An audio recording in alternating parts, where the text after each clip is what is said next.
그 사의 표명 언제 하셨는지를 뭐 여쭤봐도 될까요?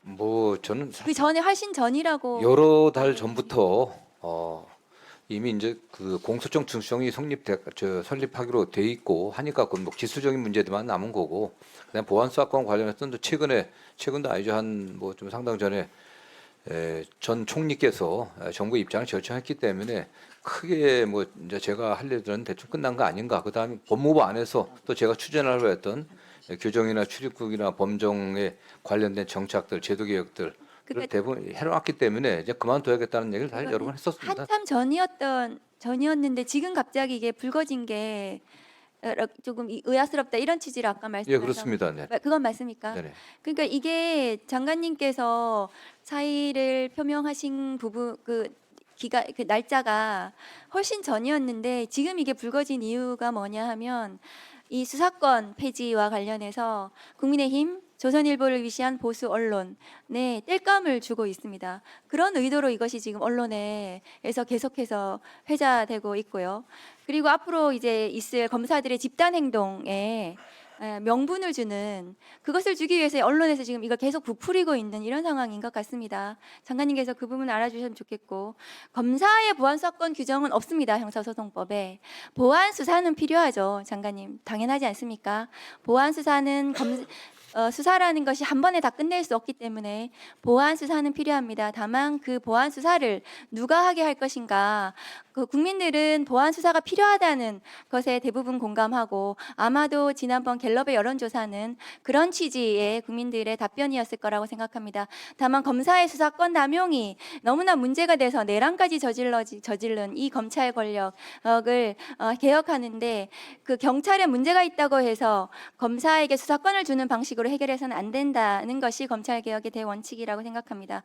장관님, 근데 또 한 가지 다른 거 제가 여쭤볼 게 있는데, 어제 채널A 보도로 민주당 신천지 유입설 당원, 이게 보도가 됐는데, 민주당 경기도 지역에 수십 명이 민주당 당원으로 신천지 신도가 가입했다, 이렇게 언론 보도가 나고 지금 이것이 민주당 내부에서 문제가 되고 있는 것 같습니다. 그런데 이게 그 보도 내용이 사실이라면 몇 명 가입한 게 무슨 민주당에 문제가 되겠습니까?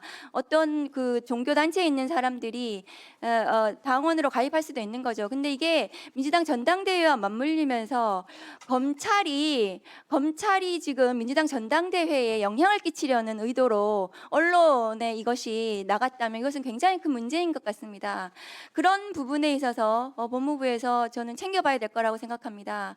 이게 수사권 폐지 국면과 맞물리면서 마치 그 합수본에서 지금 이게, 저는 수사를 마쳤다고 얘기를 들었거든요. 결과 발표만 남은 상황에서 경기도 지역에 수십 명이 뭐 신천지 신도가 민주당에 가입한 것이 무슨 문제가 되어서, 그래서 그것을 마치 민주당과 신천지를 연관시키면서 민주당 전당대회에 영향을 끼치려는 이 검찰의 어떤 뭐 그 검언유착은 아닌지, 이런 부분에 대해서도 장관님께서 챙겨보셔야 된다고 저는 생각을 합니다.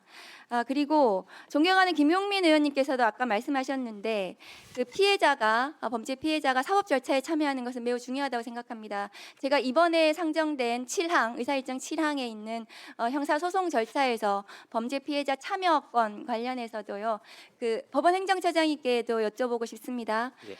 현행법이 지금 피해자가 공판 절차에 참여하는 규정이 거의 실질적으로 없습니다. 그래서 제가 법안으로 검사의 소극적인 공판 절차 진행에 있어서 피해자가 적극적으로 참여할 수 있도록 전체적인 피해자 의견 질술권뿐만이 아니라 증거라든가 양형이라든가 이런 부분에 대해서 피해자가 적극적으로 검사하고 같이 목소리를 낼 수 있도록 하는 법안을 발의했습니다. 이것이 검찰 개혁의 일환이었고요. 지금 범죄 피해자들의 목소리를 반영해야 된다는 이런 취지로 검찰 개혁 이 형사소송법 개정 국면에서 많은 피해자들이 말씀하셔서 있고요.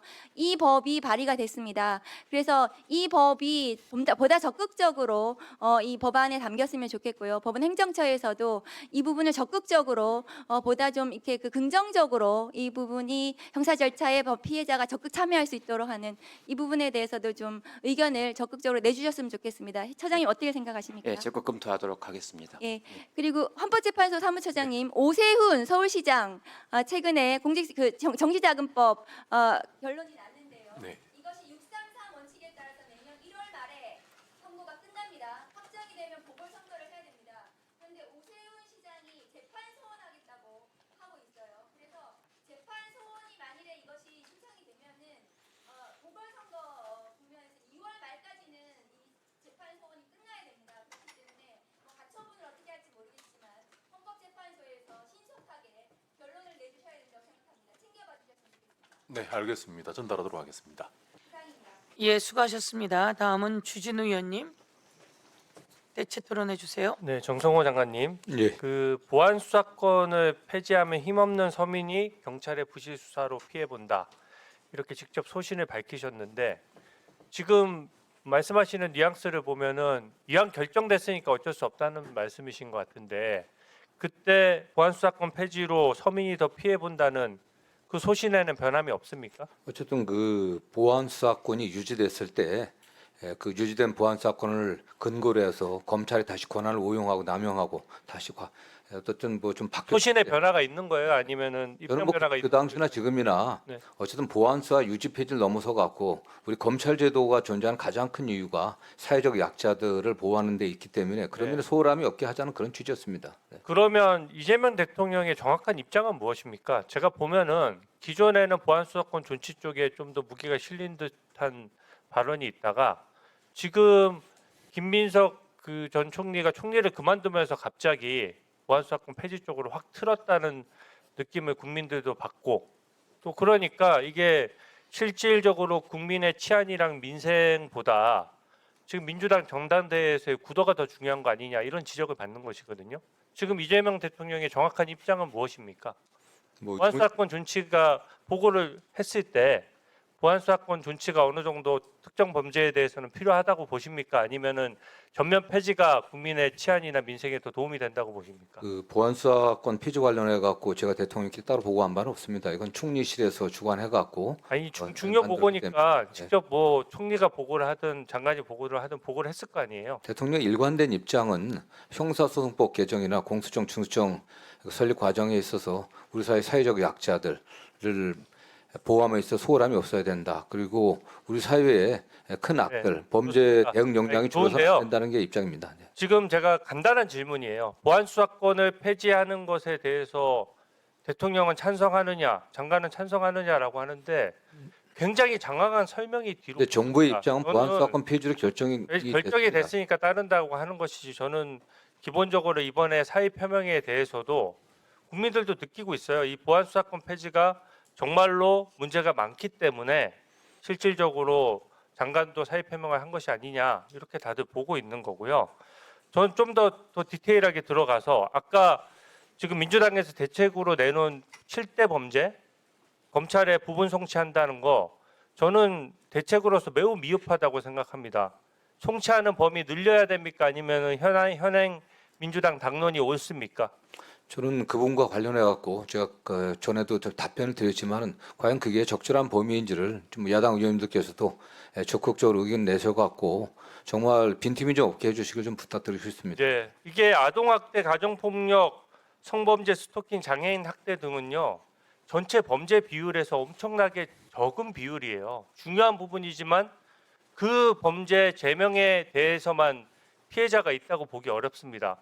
훨씬 피해자가 많은 거는요 보이스피싱, 다단계 같은 전문 사기 범행 이런 사건일수록 복잡하기 때문에 보안 수사권이 더 필요합니다. 그리고 다중 피해 사건 외에도 정치인 뇌물 받은 거, 마약 사건, 간첩 사건 이런 것들 왜 검찰에서 못 들여다보게 합니까? 저는 민주당에서 부분적으로 뇌물, 마약, 간첩 이런 사건들을 빼고 송치하라고 하는 것은 저는 정치인으로서 민주당에서 이해 충돌에 가까운 잘못된 판단을 하고 있다라고 생각을 하고 있고요. 또 특히 다중 피해 사건이 전문적인 범행일수록 보안 수사권 존치가 좀 저는 필요하다는 견해인데 거기에 대해서 장관님 견해 한번 말씀해 주세요. 예, 저는 뭐 기본적으로 의원님 견해 그 부분은 좀 동의를 합니다. 말씀드린 것처럼 다중의 서민들을 상대로 한 그 경제 범죄들, 보이스피싱이든지 다단계 사기 사건이든 이런 부분을 관련해서는 좀 더 심도 있게 여야 의원님들께서 좀 검토해 주시기 좀 부탁드리고 싶습니다. 네. 국민들께서 직관적으로 아신 거예요. 제2, 제3의 장윤기 사건 너무 끔찍하지 않습니까? 강간 살인마의 사건인데 그 사건을 견제하는 현재 세력이 있고 견제하는 제도가 있는데도 경찰이 버젓이 지금 증거를 직접 인멸하고 그 국가수사본부의 수장이 그와 관련해서 부당한 지시를 한 것이 보도가 되는 판국인데 여기에 대해서 이런 사건이 나면은 거기에 대한 감독을 강화하는 방향으로 가야지 아예 감독을 포기하고 방기해서 되겠는가 하는 고민이 있는 것이거든요.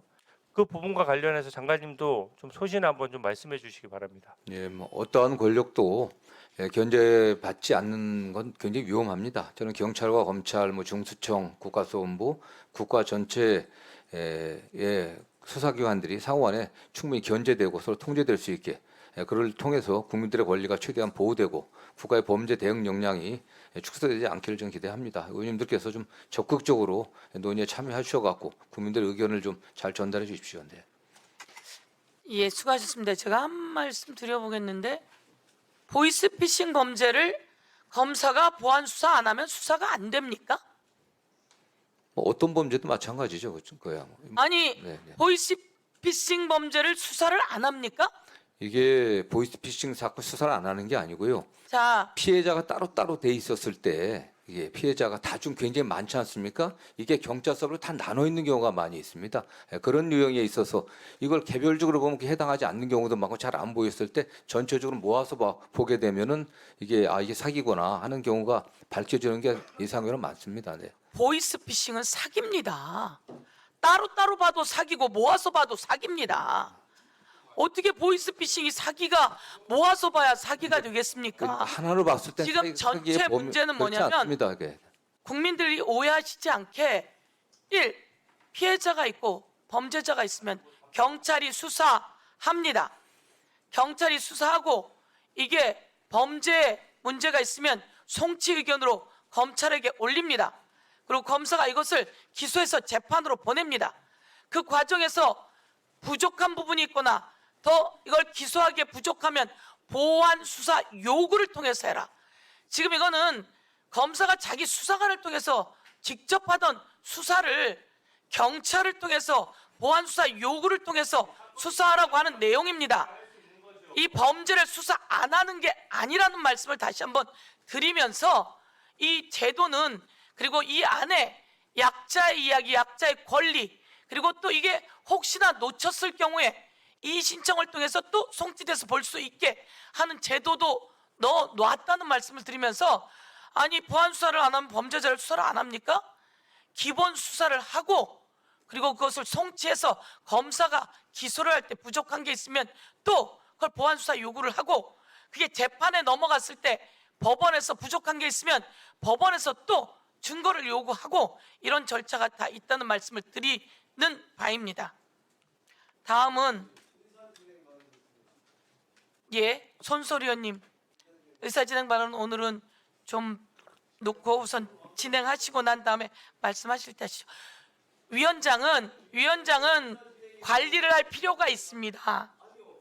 아니 자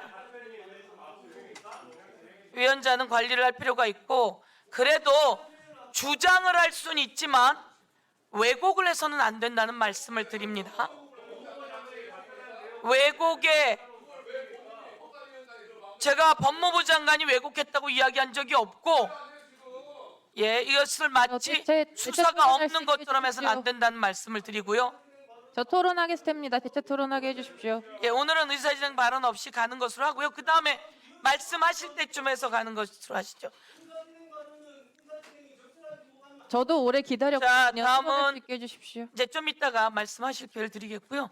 손소리 의원님, 네, 대체 토론해 주십시오. 네, 장관님. 네네. 지난 전체 회의 때 저희가 국민의힘 최영중 전 시의원 사안에 대해서 말씀을 드렸는데 네. 혹시 이후에 또 보고 받으시거나 살피신 게 네, 지금 있으신가요? 계속 살펴보고 있고요. 네. 그 담당했던 검사 그 또 지휘라인에 문제가 있지 않았냐는 여러 말씀들을 하셔갖고 저희 내부적인 조사까지도 대충 마쳤습니다. 네. 네, 저희가 저번 전체 회의 전 오전에 가서 뵙고 왔고 전체 회의를 하는 중에 이제 청주지검에서 브리핑을 했고 다녀와서 한 이틀간 이제 뭐 경찰 쪽에도 확인해보고 상호 크로스 체크를 해보는데 사실 중요한 사실을 누락하거나 설명을 다 하지 않음으로써 저희에게 설명을 좀 부실하게 하신 게 있거든요. 청주지검에서 특히나 이제 저는 사실 가장 심각하게 보는 것은 최영중 전 시의원이 벌인 범죄의 심각성이 대단히 중대한데 구속이 아직 안 된 상태라는 겁니다. 경찰의 여러 보고 문건으로 피해자에게 접촉하려는 정황도 확인이 됐는데 구속영장이 청구가 안 되어서 지금 최영중 시의원이 구속이 안 되어 있는 거거든요. 이 부분이 저는 가장 좀 심각하다고 봅니다. 근데 이거를 공방할 때 특히 이제 기자간담회에서 차장 검사님이 말하는 방식은 경찰 때문이다. 이런 식으로 하니까 이게 핑퐁이 되는 걸 저희가 전방위적으로 보고 있는 거거든요. 검사든 경찰이든 아동에 대한 성매수 이 심각한 범죄에 대해서는 적극적으로 나설 수 있게 한 번 더 당부해 주시면 좋겠습니다. 네네. 뭐 강력하게 저희가 저희 의견을 전달했고요. 좀 신속하게 경찰에서도 영장 청구할 것으로 좀 예상하고 있습니다. 네. 네, 많은 국민들께서 놀라고 분노하고 계신다고 생각합니다. 어떻게 아동에 대해서 성매수를 하고 의제강간을 혐의를 받는 자가 공천까지 받아서 시의원 당선까지 된 이 황당한 상황에 대해서 국민들께서 다 그렇습니다. 지켜보고 계십니다. 네, 한 가지 더 말씀드리겠습니다. 지금 이재명 정부는 내란을 극복하고 탄생한 정부지 않습니까? 네, 그렇습니다. 12월 3일도 그렇고 4월 3일 윤석열 탄핵까지 많은 시민들이 국회로도 달려오고 여의도로도 달려오고 한남동으로도 달려와서 저는 내란을 진압하고 정권 교체도 있을 수 있었다 이렇게 생각합니다. 그런데 이 내란을 진압하는 뭐 응원봉 그리고 키세스라고 불리는 시민들의 적극적인 자발적인 행동에 대해서 기소가 벌어지고 벌금이 나오고 한남동에 달려갔던 교사가 발언을 했다는 이유로 벌금이 나와서 내일 모레 지금 전북교육청에서 징계를 받을 위기에 처했습니다. 이 상황 알고 계신가요? 네, 제가 좀 최근에 그 내란을 청산하는 과정에서 특히 이제 윤석열 대통령의 어쨌든 그 집행 거부 뭐 일련의 그런 과정에서 일부 국민들이 집시법이나 도로교통법을 입건돼 갖고 처벌이게 처했다는 얘기를 아주 최근에 들었습니다. 들어가고 좀 상황 파악을 지시했고요. 예. 저희들 어떻게 합리적인 조치를 할 수 있는지 또 국민들이 이해할 수 있게 검찰이 할 수 있는 조치들 좀 검토해 보겠습니다. 네. 벌금이 나온 건들이 좀 있는 것 같고요. 네. 그리고 좀 확인되지 않은 것들이 있지는 않은가 이런 것 뭐 접수를 받아본다거나 이런 것도 좀 방법일 것 같은데요. 적극적으로 확인해 예. 보겠습니다. 특히나 7월 28일에 전북교육청 같은 경우에는 교사에 대해서 품위 유지 위반으로 지금 징계를 한다는 거예요. 근데 1월 3일부터 1월 6일 그때 기억하십니까? 윤석열 대통령이 경호처를 동원해서 구속되지 않겠다고 체포되지 않겠다고 한참 난리를 치던 그때예요. 그때 한남동에 시민들이 달려와 주신 거거든요. 근데 그 문제를 가지고 내란을 벌인 대통령을 체포해서 수사해야 된다 이렇게 이야기한 국민들의 목소리를 냈다는 이유로 교사가 품위 유지를 위반했다 이렇게 지금 징계를 하겠다는 것이 저는 이 일련의 내란 청산에 나섰던 국민들의 용감한 행동에 대해서 사실 오히려 이걸 범죄로 보고 있는 것이 아닌가 이런 걱정이 듭니다. 그렇다면은 이후에 헌정 유린 사태에서 국민들이 어떻게 나서겠나. 이재명 정부가 이런 시민들의 행동으로 탄생한 정부라면 조금 더 자세히 들여보시고 꼼꼼히 봐주셔야 될 것 같습니다. 네, 알겠습니다. 네. 네, 마치겠습니다. 예, 수고하셨습니다. 다음